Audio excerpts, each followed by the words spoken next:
Vaticano ha confirmado que el funeral del Papa Francisco será el sábado, pero permitirán a los fieles presentar sus últimos respetos a partir de mañana miércoles, porque el ataúd descubierto estará expuesto en la Basílica de San Pedro de miércoles a viernes. El sábado 26 de abril tendrá lugar un funeral de Estado en presencia de líderes de distintas denominaciones y jefes de Estado. Los cardenales se reunieron por primera vez hoy para trazar los próximos pasos antes de que comience un cónclave para elegir al sucesor de Francisco.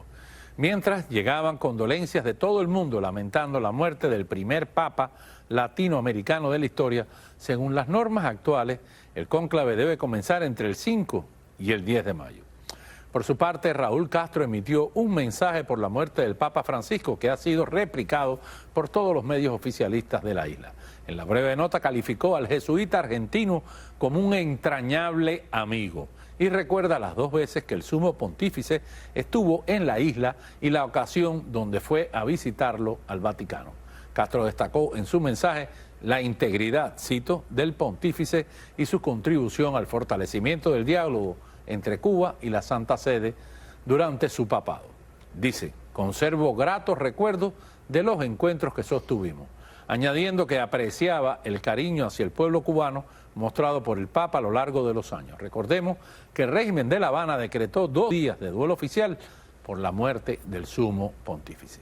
Y se encuentra con nosotros el activista cubano por la libertad religiosa Osvaldo Gallardo para comentar sobre la trascendencia del legado del Papa Francisco entre los religiosos cubanos, que tiene muchísimas lecturas, porque hay desde quien lo admira hasta quien lo desprecia, pero los que lo admiran, por ejemplo, son de diferentes tendencias, de diferentes líneas, desde opositores hasta seguidores del régimen. Cuéntanos, ¿cómo lo ves tú?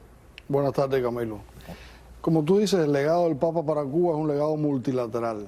O sea, hay varias reacciones sobre el papado de Francisco. No hay que olvidar, como decías hace unos minutos, que Francisco visitó la isla en 2 ocasiones. Y además en 2 ocasiones por medio de 6 meses o algo así. Es el único papa que ha visitado la isla en 2 ocasiones y creo afirmar que es el único papa, es el único país que visitó en 2 ocasiones. El legado del Papa es un legado eclesial, muchas veces de un hombre afable, de un hombre que tenía un discurso muy emotivo para los fieles, de recibir a todos, de esperar a todos, y tuvo también en sus visitas un doble rasero en el sentido de que, si bien pidió la libertad en un momento determinado en la misa, en la Plaza de la Revolución, dijo que la libertad siempre tiene que ser vista en relación con el bien común. Dijo también que la libertad no servía a las ideologías, que la libertad debía servir a las personas, pero no podemos olvidar que no quiso reunirse en ese momento con los opositores, con la sociedad civil. ¿Más sí con Fidel? Sí, fue a ver a Fidel, que era algo que no era una obligación realmente, porque bueno, él tenía que reunirse como jefe de Estado con Raúl Castro, pero ya ir a ver a Fidel a su casa en ese momento no era una obligación diplomática realmente, y él lo hizo, ¿no? Es algo que fue muy criticado en ese momento. ¿Crees tú que se pueda decir que el Papa Francisco consiguió espacio para la Iglesia Católica o para las iglesias en general en Cuba a partir de estas visitas o de esta mediación indiscutible para que la relación entre Obama y Raúl Castro se diera? Yo creo que sí consiguió intervenir en esa relación, a través de su relación también con el difunto cardenal Jaime Ortega. Él tuvo un papel muy importante en eso. Yo creo que el espacio civil lo consiguió la Iglesia con su trabajo en la década del 90 y también con la visita de Juan Pablo II. O sea, no hubo mucho cambio en el espacio que había conseguido la Iglesia realmente, a pesar de esas 2 visitas de Francisco. Y ese espacio se ha ido reduciendo paulatinamente. ¿Se ha reducido? Sí, como no, el espacio se ha reducido mucho. El espacio del impacto civil de la Iglesia en la sociedad cubana se ha reducido, porque es una iglesia que ha sido empobrecida económicamente por los condicionamientos, los lineamientos de aquellos económicos del régimen y por la monetarización excesiva, la nueva política esa económica. Con respecto a eso, porque en los años 90 hubo un ímpetu increíble de lo que era la evangelización en la calle. O sea, las monjas, las hijas de la Caridad de San Vicente de Paul, con las que trabajé directamente, lograron llevar el evangelio a todos los barrios de Cuba en medio del periodo especial y se convirtieron en un referente obligatorio de lo que podía ser una alternativa. ¿Eso ha disminuido entonces en este momento? Eso ha disminuido en cuanto han disminuido los agentes de pastoral, los religiosos, las personas que están en Cuba, en cuanto han disminuido los mismos laicos. las personas de Cuba que han emigrado en masa, y la iglesia también sufre eso.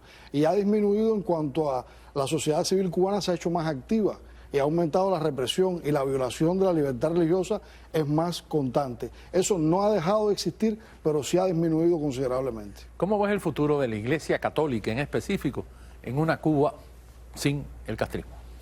Monseñor Adolfo Rodríguez, que fue el arzobispo de Camagüey durante mucho tiempo y de quien se ha abierto la causa de beatificación, decía que la iglesia crecía y la iglesia también decrecía. Y la iglesia vive en Cuba y forma parte de la sociedad cubana. No puede decirse que la iglesia está divorciada de la realidad cubana. Y el futuro de la iglesia en Cuba, los que tenemos fe, sabemos que no depende solamente de las realidades temporales, no depende solamente del actuar humano, depende de algo que es más grande que ella, pero sin duda es incierto, y el presente está siendo incierto y está siendo también de mucha preocupación, de mucha pobreza en agentes pastorales y en influencia en el pueblo cubano, porque la iglesia cada vez puede hacer menos, se ve limitada, aunque su deseo de hacer siga siendo grande. O sea que la ejerción de la fe, ¿tú crees que se ha depauperado dentro de la sociedad cubana contemporánea? Como todas las realidades cubanas, sí. Qué lamentable noticia. Y con respecto, por ejemplo, a esos padres, por ejemplo, el de Camagüey, que salió el 11 de julio a defender a su feligreses y que terminó con una herida en la cabeza y detenido, se ven puntales todavía de lo que es el espíritu de la Iglesia Católica mambisa en Cuba, por decirlo de alguna manera. Sí, hay muchos sacerdotes, hay religiosas también que siguen llevando esa palabra. Para Alberto Reyes también, que todas las semanas entrega una columna siempre puntual sobre la realidad cubana, pero como igual la influencia del Papa es multilateral, la realidad de esa iglesia profética también no es todo el mundo el que actúa de esa manera. O sea, no es un consenso en la iglesia en Cuba ser profeta, eso también es una opción personal de ellos que la llevan con mucho riesgo. Osvaldo, ¿y crees entonces que en el futuro de la vida espiritual de los cubanos, Francisco ha dejado una buena huella, una huella negativa o una huella elemental? Francisco es un hombre con sus circunstancias también. Yo creo que ha dejado una huella que será analizada en el futuro. Igual que escribí yo un artículo que publiqué ayer, Francisco está dejando una huella de esperanza en un sentido en la iglesia, de cambio, de renovación, y también ha dejado heridas abiertas, porque la iglesia es diferente. Y entonces yo creo que Francisco, si dejó una huella en Cuba, de algún modo que sea evaluada, será evaluada en el futuro. Ahora es muy pronto para hacer un juicio sobre eso, yo no me atrevo a hacer un juicio. Yo creo que es una persona que tuvo aciertos y tuvo también errores, y el juicio es con Dios, no es con los hombres. Blancos y negros como todas las personas en este mundo. Así es. Esperemos que los blancos sean superiores a los negros y que lo recordemos entonces por su buena gestión. Muchísimas gracias por estar con nosotros, Osvaldo Gallardo, activista cubano por la libertad religiosa y una persona que me consta de mucha fe. Muchísimas gracias por estar con nosotros, esperemos que no sea la última vez. Nosotros hacemos una pausa y al regresar, la congresista cubano-americana María Elvira Salazar opina sobre qué es lo que se debe enseñar en las escuelas de los Estados Unidos. Y también el negocio de bienes raíces en Cuba tiene una cara diferente para los dueños de enormes mansiones. Ya le contamos. No se vaya, ya volvemos aquí al borde del abismo, donde también tenemos mucha fe, de seguro.